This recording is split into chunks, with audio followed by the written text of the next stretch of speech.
I have some bad news for you. Really unfortunate, maybe even crippling, saddening news for you. That's the fact I didn't run today. I know we keep up on this channel with whether I've run or not. I did not run today. I was too sore, as you might have noticed from the videos released yesterday and the day before. I was too sore. I was not able to rouse myself and to run.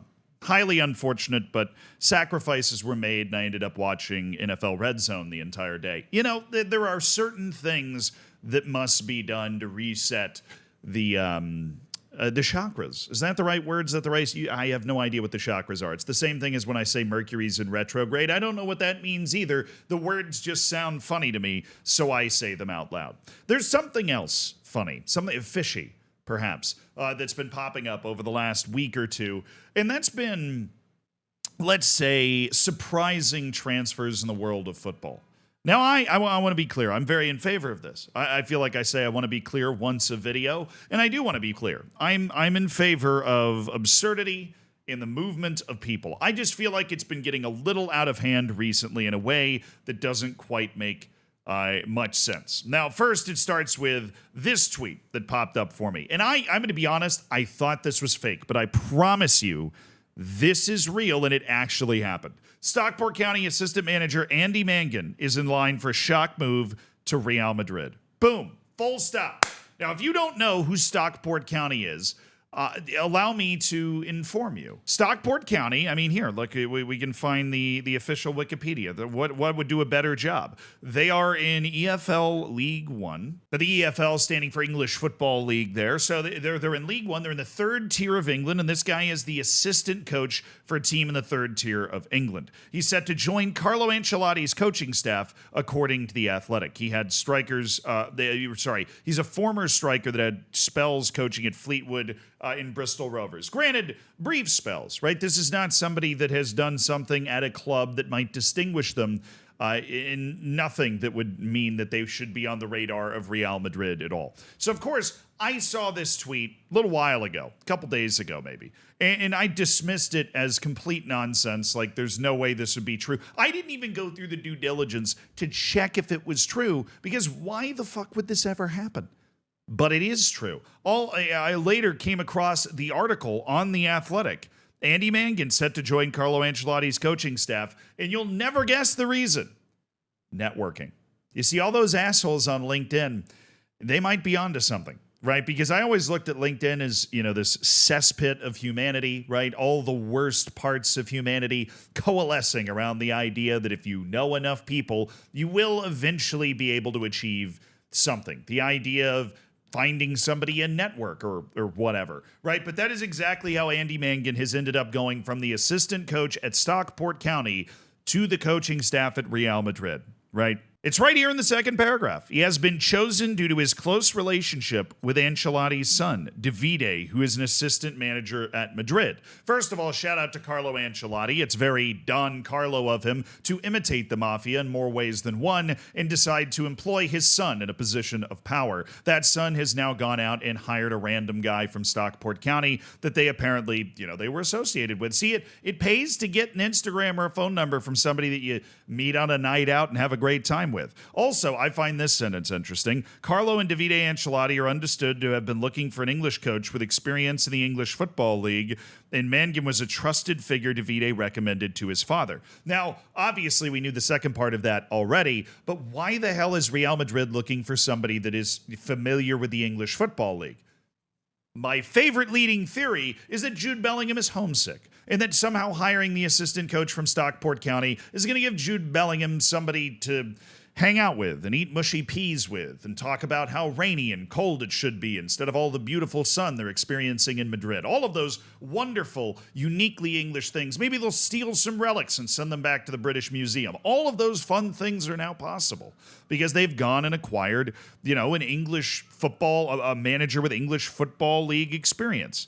But as much as I love the idea of it being Jude Bellingham being homesick, there's probably some much more highbrowed reason that they've decided to bring in a coach from the English Football League. I just can't for the life of me figure it out. And that's probably why I'm not close, personal friends with Davide. If I was, maybe I'd be on the Real Madrid staff right now.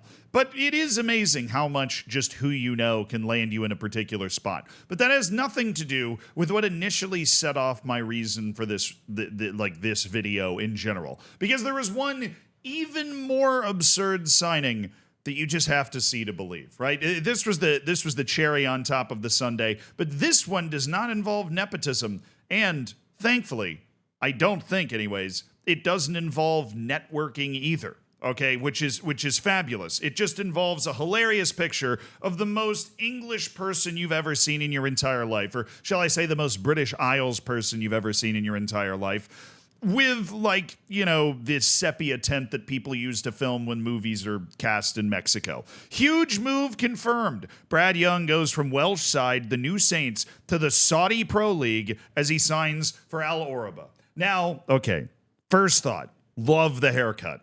Thought we left that one in the 900s, but I guess we're keeping it alive, and I am, sure, that works for me. I don't know how that's going to go over in Saudi Arabia, but it's worth a shot. Saudi barbers probably aren't going to be able to figure that one out. Second thought, the Saudi Pro League, right? All these arguments that the Saudi Pro League is actually that good. I'm not seeing anybody get signed from the Welsh Premier League into La Liga or the Premier League. It does not happen for a very good reason. The Welsh Premier League just recently had its first ever club reach any European group stage, which was the New Saints in defense of this signing, led by Brad Young. Scored multiple goals in that qualifying campaign for the New Saints.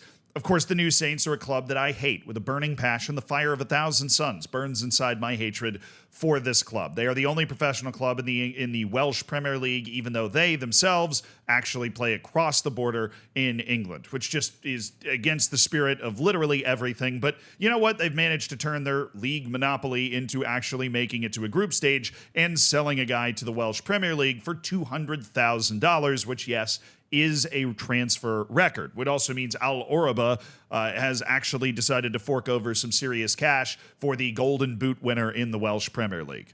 He's only 21 years old too, so maybe he's going to develop and turn into something. And personally, I'm very happy for him because this is chronicled in this article by The Guardian.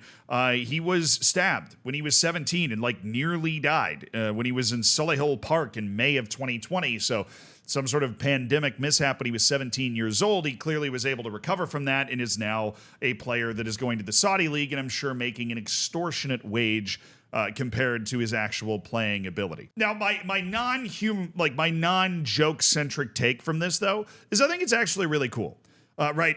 Not just in trying to make fun of the Saudi League for not being good. I think it's really cool that the game is globalized enough that a club in Saudi Arabia could project out the actual signing, of a player that plays in the Welsh Premier League, right? Because I'm going to be honest, the Welsh Premier League is terrible, right? It's one of the worst top leagues in Europe. It is, right? It is one of the few domestic leagues that has not been able to produce a European group stage team until this year, and that team had to be the only professional team and all the other things that I was just talking about.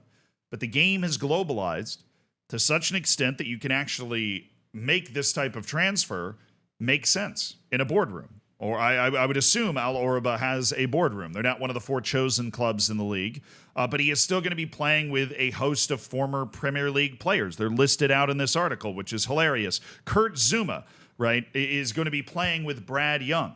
As long as Brad Young doesn't wear a cat costume for Halloween, he should be fine, right? But I'm assuming he would know not to do that. I just wanted to put it out in the ether in case he ended up getting himself in trouble. But a huge glow up for Brad Young, a huge glow up for the Welsh Premier League, and a lesson right here at what was kind of the end of the awkward transfer window in weird transfers. Everybody focuses on the big ones. Nobody talks about the guy that goes from the Welsh Premier League all the way to Saudi Arabia, or the assistant coach from Stockport that ends up at Real Madrid. And I think we should talk about it. Because why the fuck? I mean, we literally talked about, but this one still doesn't fully make sense. I kind of want to check in later to see how he actually does. See if he actually does well in Saudi Arabia. Because this team lost its first 2 games in the Saudi Pro League. I've come to learn. We'll see what happens. Brad Al Young, now to you, sir.